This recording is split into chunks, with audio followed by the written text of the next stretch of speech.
Hello বন্ধুরা, আমি জয় বলছি যোরহাট আসাম থেকে। আমি বর্তমানে এখন ঘরে আছি। সারাদিন দৌড়াদৌড়ি করেছিলাম, দোকান গিয়েছিলাম। দোকানে গিয়ে আজকে বসে আছিলাম। আজকে অনেক গরম পড়েছিল। তার মধ্যে কালকে রাত্রে পায়ের মধ্যে অল্প ব্যথা পেয়ে গেছিলাম, তার জন্য ওরা পায়ের মধ্যে অল্প বেশি ব্যথা করছিল। তো মনটাও আজকে ভালো ছিল না, গরম পড়েছে, মাথাগুলো ব্যথা। তারপরে এখন ঘরে আসছি।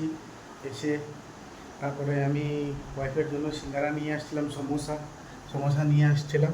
আমিও সমোসা খাবো, কিন্তু এখন থেকে আমি খাইনি, যেহেতু স্নান টান করে আসলাম মাত্র। দেখতেই পারছেন আমি আছি ঘরেই। তো যেহেতু দেখেন ও সিঙ্গারা খাচ্ছে। সিঙ্গারা কী দিয়ে খাচ্ছ? চাটনি। কী আর চাটনি এটা? হ্যাঁ, ঝাল চাটনি। সিঙ্গারা কয়টা খেয়েছো? হ্যাঁ, তিনটা আমার। তিনটা। আর কয়টা আছে এখানে প্যাকেটটার মধ্যে? দুইটা। দুইটা আছে, দেখি। দুইটা সিঙ্গারা আছে, তার মানে তিনটা। আমি এনেছিলাম ছটা, তার মানে তিনটা খেয়ে ফেলেছে। একটা অলরেডি আমি খেয়ে ফেলেছিলাম, তো একটা খেয়েছিলাম। তো তার জন্য এই দুইটা দুইটা তিনটা খেয়েছে।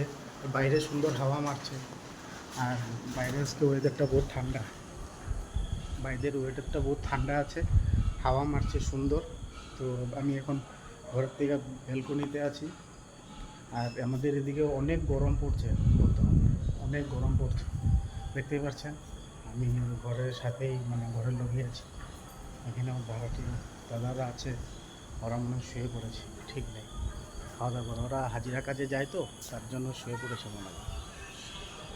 আমি ঘরে গিয়েছিলাম, ঘরে গিয়ে মার সাথে কথা বলে আসছি। ঘরে গিয়ে ভাত খেয়েছিলাম দিনের বেলা, আর ঘরে ভাত না খেলে ভালো লাগে না, তো তার জন্য ঘরে গিয়েছিলাম। আর তার ভাত সাত খেয়ে দুপুরবেলা ঘরের থেকে দোকান চলে গেছিলাম। তো দোকান থেকে মোটামুটি 5টা সাড়ে 5টার সময়, 5টার সময় দোকান বন্ধ করে দিয়েছিলাম। 5টার সময় দোকান বন্ধ করে আজকে হনুমান মন্দিরে যাবো বলে ভাবছিলাম। তো হনুমান মন্দিরে যাওয়া হয়নি, যেহেতু একজন দাদা কাস্টমার ফোন করেছিল।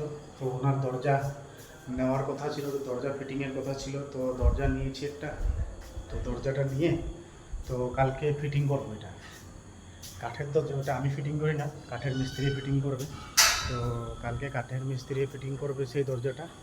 তো যেহেতু এখন আমি খাওয়া দাওয়া করবো, অল্প করে খাওয়া দাওয়া করে শুয়ে পড়বো।